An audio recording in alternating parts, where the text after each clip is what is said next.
तो यार भाई लोग कैसे हो सब। आज की हमारी इस वीडियो में हम 2023 के सबसे बढ़िया समर एनिमेस के बारे में बात करने वाले हैं। एंड ये हमारी लिस्ट का सेकंड पार्ट होने वाला है, जिसका मतलब ये है कि हमारा पहला पार्ट ऑलरेडी अवेलेबल है।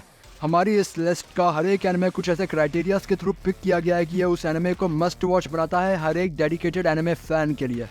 एंड यहाँ पे जितने भी एनिमेस डिस्कस किए जाएंगे वो ह्यूमंस के इमोशंस जैसे कि hate, anger, resentment, love, peace, calmness, laughter, friendship and rivalry, इन सारे ही इमोशंस को कवर करती है ताकि हर एक मूड के लिए आप सभी लोगों के पास एक परफेक्ट एनिमे अवेलेबल हो।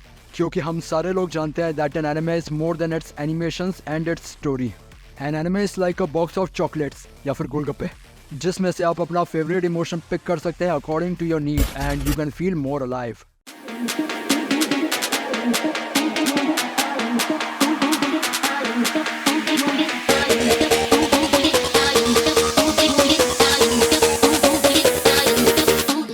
तो यार भाई लोग, हमारी समर एनिमेस की लिस्ट के नंबर 15 पे जो एनिमे आता है उसका नाम है the duke of death and his maid, जो कि अपनी प्रीवियस सीजन की स्टोरी को फॉलो करता है। तो हमारा ये जो एनिमे है वो एक ऐसे यंग नोबल मैन के बारे में है जिसके ऊपर एक कर्स होता है कि वो किसी को भी छुएगा तो वो मर जाएगा, लेकिन साथ ही उसकी एक मेड भी होती है जो कि बहुत ज़्यादा डिवोटेड होती है और उसका नाम होता है एलिस।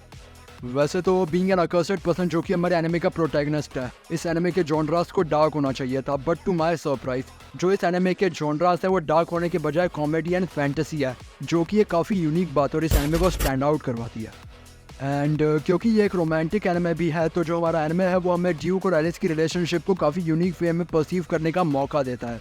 साथ ही यहाँ पे हमारे प्रोटैगनिस्ट के कर्स की वजह से काफ़ी सारी ह्यूमरस सिचुएशंस भी पैदा होती हैं जहाँ पे हमें हंसने का बिल्कुल भरपूर मौका मिलता है।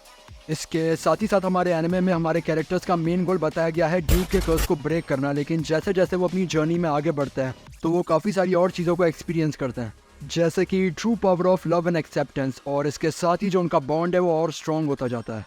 हमारे इस एनिमे का एक सीज़न ऑलरेडी अवेलेबल है एंड ये हमारा दूसरा सीज़न होने वाला है। इसे प्रोड्यूस करने वाले स्टूडियो का नाम है JC स्टाफ। जो इसकी एयरिंग डेट है वो 9 जुलाई थी, तो आप जाके इसे देख सकते हैं। जो इसके जॉनरास हैं वो है रोमांस, कॉमेडी एंड फैंटेसी, और जो इसका सोर्स और एडेप्टेशन है वो है manga. So coming on to the number 16th anime of our list, हमें देखने को मिलता है zom 100 bucket list of the dead. And I am damn sure कि आप सभी लोगों ने इस एनिमे के बारे में अभी तक सुन ही लिया होगा, बिकॉज ये एनिमे है ही इतना बढ़िया। सो बेसिकली किसी भी ज़ॉम्बी मूवी या फिर सीरीज़ की तरह जो हमारे एनिमे का प्रोटैगनिस्ट होता है वो जब अपने वर्ल्ड में सुबह उठता है तो उसे पता चलता है कि जो उसका वर्ल्ड है वो ओवरटेकन कर लिया गया है ज़ॉम्बीज़ के through. But at the same time, unlike all the zombie movies and series we referred earlier, जो अकीरा होता है वो कलेश करके अपने वर्ल्ड को सारे zombies के अटैक से बचाने के बजाय डिसाइड करता है कि वो अपनी आज तक की सारी ख्वाहिशों को पूरा करेगा। एंड इन माई ओपिनियन इस कहानी के थ्रू हमें इसके मांगा आर्टिस्ट का काफ़ी यूनिक, काफ़ी डिफरेंट एंड काफ़ी फनी परसेप्शन देखने को मिलता है in regards to a situation like zombie apocalypse. वैसे तो हमें शॉन ऑफ डेड जैसी काफ़ी सारी फनी ज़ॉम्बी मूवीज़ ऑलरेडी देखने को मिलती हैं जो कि अपने आप में काफ़ी बढ़िया है, but this anime is surely a level up. ये जो सीज़न है ये हमारे एनिमे का पहला सीज़न होने वाला है। इसे प्रोड्यूस करने वाले स्टूडियो का नाम है बग फिल्म्स। इसकी एयरिंग डेट 9 जुलाई थी, तो आप जाके इसे देख सकते हैं। जो इसके जॉनरास है वो है कॉमेडी, सुपरनैचुरल एंड हॉरर, और जो इसका सोर्स और एडेप्टेशन है वो है मांगा। हमारी लिस्ट के नंबर 17 पे जो एनिमे आता है उसका नाम है डार्क गैदरिंग, जिसकी जो थीम है वो डीमंस एंड स्पिरिट्स के एक वर्ल्ड में सेट की गई है। हमारे इस एनिमे में जो हमारी प्रोटैगनिस्ट है वो यूकी नाम की एक यंग गर्ल होती है जिसके पास एक स्पेशल एबिलिटी होती है to communicate with supernatural beings. हमारे एनिमे में ह्यूमंस एंड डीमंस के वर्ल्ड का जो बैलेंस है वो ऑलरेडी काफ़ी वीक दिखाया गया है, लेकिन तभी वहाँ पे डार्क गैदरिंग नाम का एक एंटोगोनिस्ट ग्रुप आता है जो कि उसे डिस्टर्ब करने की और ज़्यादा धमकी देता है। एंड ये सारी चीज़ें हो जाने के बाद हमारे एनिमे की जो प्रोटैगनिस्ट यूकी है उसका जो मेन गोल है वो इसी ग्रुप के ट्रू मोटिव्स को फाइंड करना बन जाता है और अपने वर्ल्ड को सेव करना बन जाता है। और जैसे जैसे जो यूकी अपनी जर्नी में आगे बढ़ेगी तो वो काफ़ी सारी बढ़िया बढ़िया अलाइंसेस को फॉर्म करेगी इस ग्रुप से फाइट करने के लिए, और अल्टीमेटली अपनी एबिलिटीज़ का एंड अपनी पावर्स का ट्रू एक्सटेंट पता करेगी कि असल में वो कितनी ज़्यादा पावरफुल है। ये जो सीज़न है ये हमारे एनिमे का पहला सीज़न होने वाला है। इसे प्रोड्यूस करने वाले स्टूडियो का नाम है OLM। जो इसकी एयरिंग डेट थी वो 9 जुलाई थी, तो आप जाके इसे देख सकते हैं। जो इसके जॉनरास हैं वो है supernatural, mystery and action, and इसका एज सच कोई सोर्स और एडेप्टेशन नहीं है क्योंकि ये एक ओरिजिनल एनिमे है। हमारी लिस्ट के नंबर 18 पे जो एनिमे आता है उसका नाम है हेल्स, जो कि हमें एक ऐसे वॉरियर की कहानी सुनाता है जो कि both human and demon blood के साथ पैदा होता है, और वो हमारी कहानी का प्रोटैगनिस्ट भी है। इसके साथ ही साथ हमारे एनिमे का जो वर्ल्ड है वो एक ऐसे कॉन्फ्लिक्ट में एग्जिस्ट करता है जहाँ पे जो ह्यूमंस और डीमंस है वो हर समय एक दूसरे की जान के दुश्मन बने होते हैं। लेकिन जो हमारा प्रोटैगनिस्ट होता है वो एक ऐसा अनलाइकली हीरो बन के आता है जो कि अपने वर्ल्ड में पीस और जस्टिस लेके आएगा। वैसे तो ये बड़ी लाजमी सी बात है कि जैसे जैसे हमारे एनिमे का प्रोटैगनिस्ट अपनी जर्नी में आगे बढ़ेगा तो उसके काफ़ी सारे दोस्त और काफ़ी सारे दुश्मन भी बनेंगे।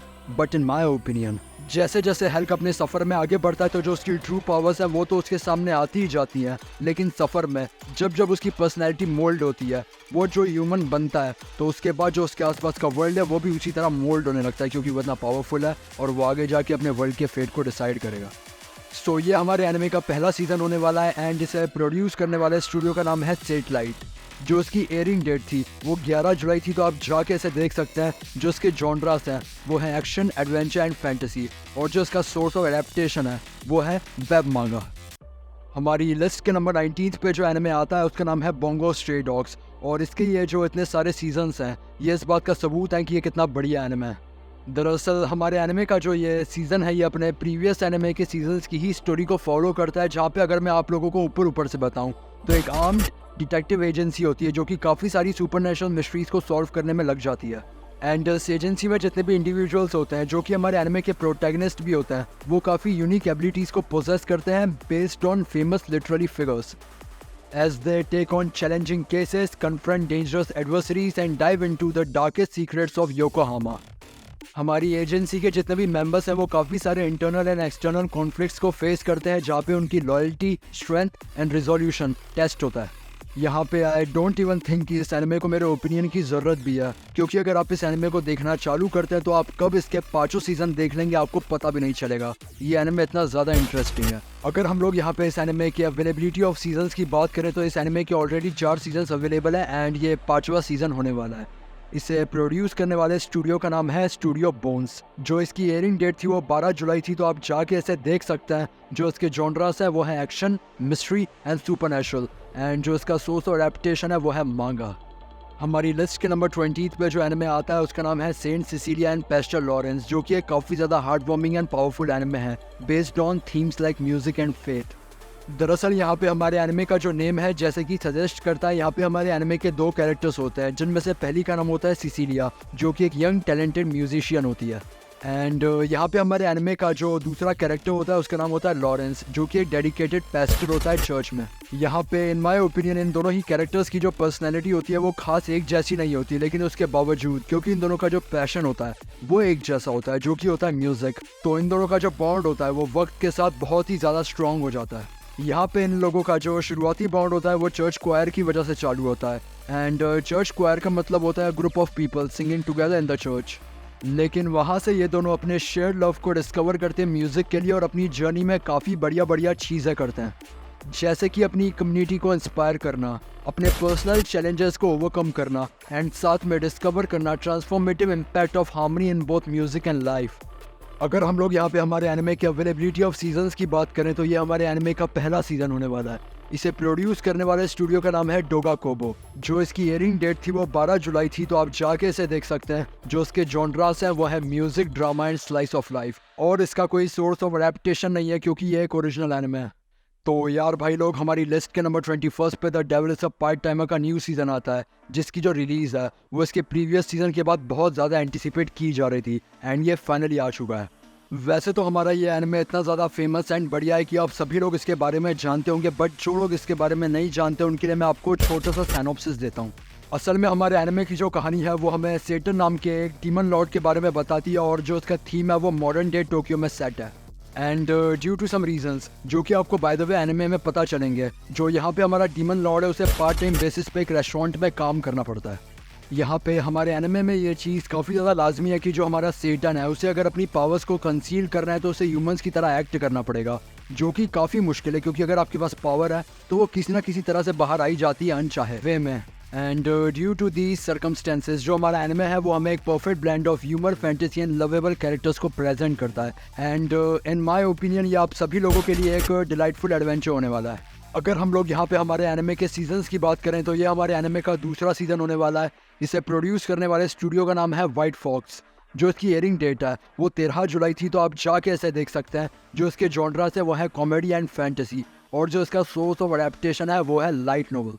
तो यार भाई लोग, हमारी लिस्ट के आखिरी एनिमे पे पहुंचने के पहले I would like to inform you all that काफ़ी सारे ऐसे भी एनिमेस हैं जो कि हमारी दोनों ही लिस्ट में मेकअप नहीं कर पाएंगे एंड उन्हें हम ऑनरेबल मेंशंस की तरह कंसीडर करना चाहते हैं। तो आपके सामने अभी ऐसे कुछ ऑनरेबल मेंशंस हैं जो कि हमने इस वीडियो से डेराइव करें हैं। तो भाई लोग, हमारी लिस्ट के नंबर 22 पे फाइनली जो एनिमे आता है उसका नाम है रेंट अ गर्लफ्रेंड, जिसमें हमारे दो मेन कैरेक्टर्स होते हैं, काजुया एंड चिजुरू। सो इसके पहले मैं आप सभी लोगों को इस एनिमे के साइनॉप्सिस के बारे में बताऊं, मैं आप सभी लोगों को जापान के कल्चर के बारे में बताना चाहता हूं ताकि इस एनिमे का आपको कॉन्टेक्स्ट मिल जाए। हम सारे लोग अक्सर न्यूज़ में ये चीज़ देखते रहते हैं कि जो जापान है वो काफ़ी लोनली कंट्री है, क्योंकि वहाँ पे जो एल्डरली पॉपुलेशन है वो सबसे ज़्यादा है। और ऐसा होने की वजह से वहाँ के जितने भी यंगस्टर्स होते हैं, मेनली जो मेल्स होते हैं, वो काफ़ी लोनली हो जाते हैं, क्योंकि यहाँ पे उनकी कंपैटिबिलिटी के लिए ज़्यादा कोई लड़की होती नहीं है। So basically to fill this gap वहाँ पे रेंट और गर्लफ्रेंड का कल्चर चलता है, जहाँ पे वो लोग ज़्यादा कुछ तो नहीं करते बट एक डेट पे जाते हैं, वहाँ पे कॉन्वर्सेशन होल्ड करते हैं एंड अपने हैंड्स को भी होल्ड करते हैं। And with that being sad, यहाँ पे जो हमारे एनिमे का प्रोटैगनिस्ट काजुया होता है वो ऐसे ही चिजुरू को अपनी गर्लफ्रेंड के तौर पे एक्सेप्ट करता है टू फाइट हिज लोनलीनेस। लेकिन ये जो गर्लफ्रेंड को रेंट करने का सिस्टम है, इसमें सबसे बड़ा फ्लॉ ये है कि अगर कोई बंदा लोनली होता है तो उसे अगर कोई गर्लफ्रेंड रेंट करके मिल जाती है तो वो उससे डीप अटैचमेंट फॉर्म कर लेता है। और बिल्कुल ऐसा ही हमारे एनिमे के प्रोटैगनिस्ट के साथ भी होता है। वैसे तो उसकी ज़िंदगी में काफ़ी सारी परेशानियां होती हैं एंड मे बी उसी की वजह से वो लोनली भी होता है, बट अपनी डीप हो रही फीलिंग्स को एक्सेप्ट करना एंड मैनेज करना उसकी सबसे बड़ी प्रॉब्लम हो जाती है। इसके साथ ही साथ हमारे पिछले सीज़न के बाद जो हमारे एनिमे का प्रोटैगनिस्ट काजुया है वो काफ़ी सारे नए चैलेंजेस को भी फेस करेगा। और अगर हम लोग यहाँ पे हमारे एनिमे के प्राइमरी एम पे फोकस करें तो वो होगा complexities of love and pursuit of genuine connections को एक्सप्लोर करना। अगर हम लोग हमारे एनिमे की अवेलेबिलिटी ऑफ सीजन्स की बात करें तो इसके ऑलरेडी 2 सीजन्स आ चुके हैं एंड ये हमारा तीसरा सीजन होने वाला है। इसे प्रोड्यूस करने वाले स्टूडियो का नाम है TMS एंटरटेनमेंट। जो इसकी एयरिंग डेट है वो 13 जुलाई थी, तो आप जाके इसे देख सकते हैं। जो इसके जॉनरास है वो है romance, comedy and drama and जो इसका सोर्स और एडेप्टेशन है वो है मांगा। तो यार भाई लोग, इसी वीडियो के साथ हम हमारे समर एनिमे लिस्ट के पार्ट 2 को भी कंप्लीट कर चुके हैं एंड इसके साथ हमारे समर के सारे एनिमे सम अप हो चुके हैं। एंड समर एनिमेस को कवर करने के बाद हमारे पास बस फॉल एनिमेस बचते हैं जो कि हमें इन फ्यूचर वीडियो कवर करने पड़ेंगे। सो उस पर हम अगला वीडियो लेके आने वाले हैं। एंड बिलीव मी, जो हमारी फॉल एनिमेस की लिस्ट होने वाली है उसमें जो हम एनिमेस कवर करने वाले हैं वो हमारी करंट लिस्ट से भी बहुत ज़्यादा बढ़िया होने वाले हैं। So stay tuned for that. और अगर आप लोगों ने अभी तक हमारे इस वीडियो का पार्ट 1 नहीं देखा है तो YouTube हमें जितनी भी सुविधाएं देता है लिंक अपडेट करने की, वहाँ पे हम उसके लिंक को अपडेट कर देंगे, तो आप वहाँ पे जाके उसे ज़रूर देखिएगा। ऑल्सो आप लोग हमारे YouTube चैनल को सब्सक्राइब करना मत भूलना, साथ में हमारे Instagram हैंडल को फॉलो करना भी मत भूलना, क्योंकि वहाँ पे हम anime related static content regularly upload करते रहते हैं। तो हम लोग मिलते हैं ऐसे ही किसी बढ़िया एनिमे रिलेटेड वीडियो में, तब तक के लिए शुक्रिया। I need 100 bands, you know I don't give a damn. बड़े सारे plans दूर करूँ तेरा वैम, पूरे शहर पे जोर साथ चले पूरा gang. I do it for my fam and you do it for the gram. I need 100 bands, you know I don't give a damn. बड़े सारे plans दूर करूँ तेरा वैम, पूरे शहर पे जोर साथ चले पूरा gang. I do it for my fam and you do it for the